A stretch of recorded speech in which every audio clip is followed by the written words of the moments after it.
Is your father in trouble again? And that's why... He is.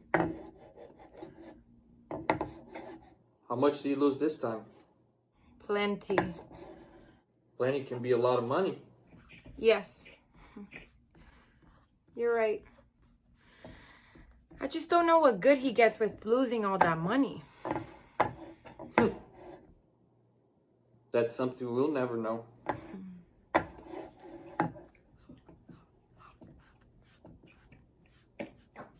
And how do you like the novel that Juan Julián is reading to us? I like it very much. Doesn't it make you uncomfortable?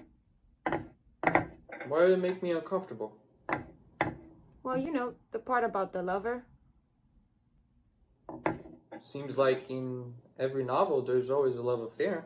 And do you ever think about what happens between Ana Karenina and her husband?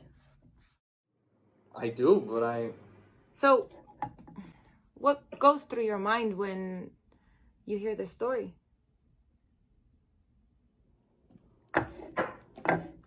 Think of all the money those people have. You would say something like that. Why? Well, because Because I like money?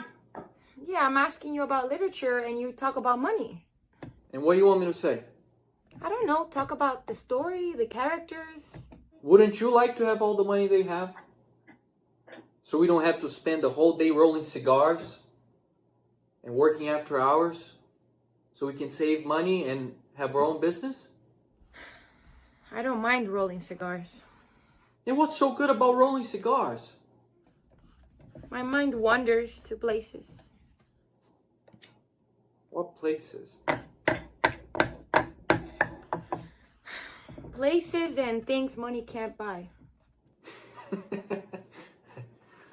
Money can buy everything.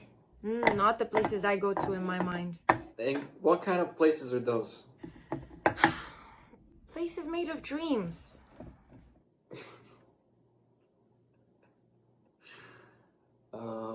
You're a strange creature, Conchita. I don't know why I married you. You married me because the day we met, I gave you a cigar I had rolled specially for you. And after you smoked it, you said that I had dived into your mouth like a pearl diver. I told you that? Yes, you did. After blowing a blue ring of smoke out of your mouth and the words lingered in the air like a zeppelin. And I thought to myself, I could love that mouth. As far as I can remember, I married you because I couldn't untie your father's hands from around my neck. The truth comes out. That explains everything. You never really cared for me. Are you trying to start a fight? No, I asked you about a love story and you're being foolish.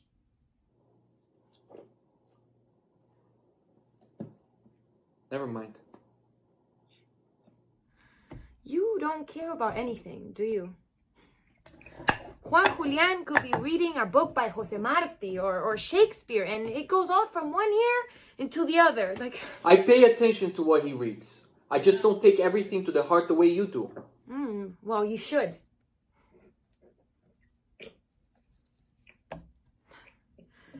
Remember that part in the book when Ana Karenina's husband is suspicious of her having an affair with Vronsky? Remember how he paces the room like a lost animal? I know what you're getting at.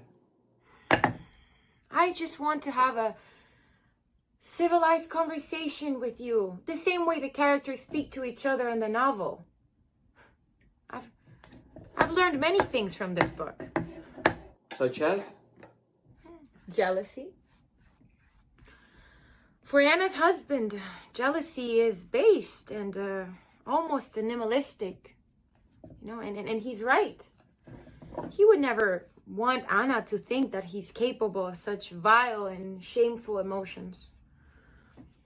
You can't help being jealous. Not anymore. It's part of your nature.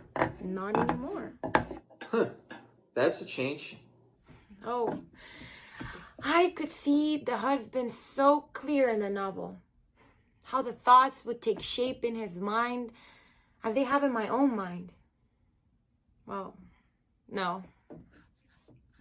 No, not the same. Not the same, because he is an educated man, surrounded by wealth and culture. And I'm just a cigar roller in a factory. He's well-bred and sophisticated. I can barely get by in life. But with this book, I'm seeing everything through new eyes. What's happening in the novel has been happening to us. Oh, don't look at me that way. You might not want to admit it, but Anna and her husband remind me of us. Except I'm more like the husband.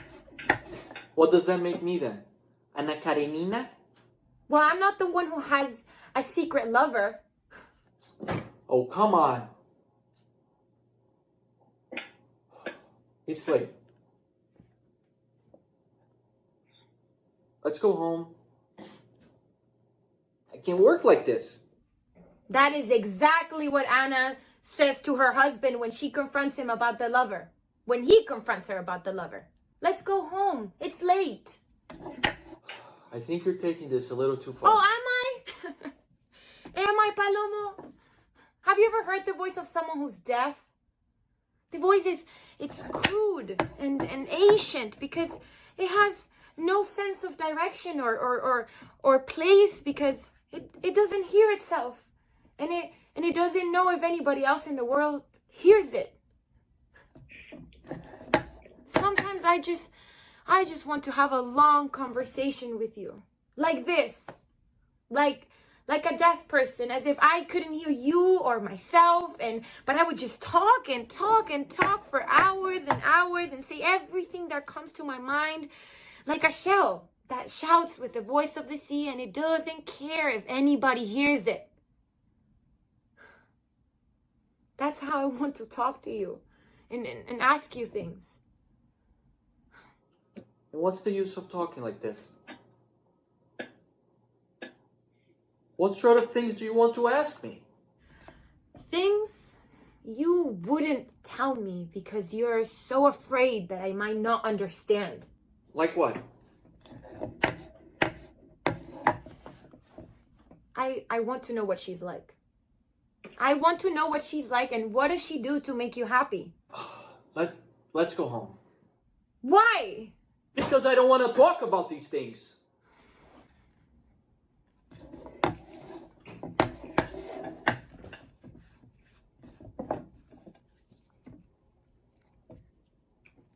So what's going to happen to us, Palomo? I don't know.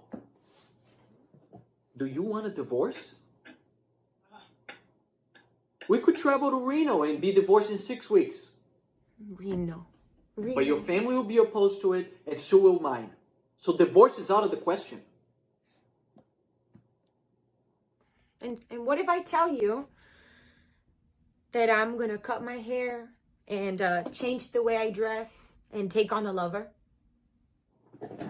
Say that again. What I just said. You want a lover? Just like you do.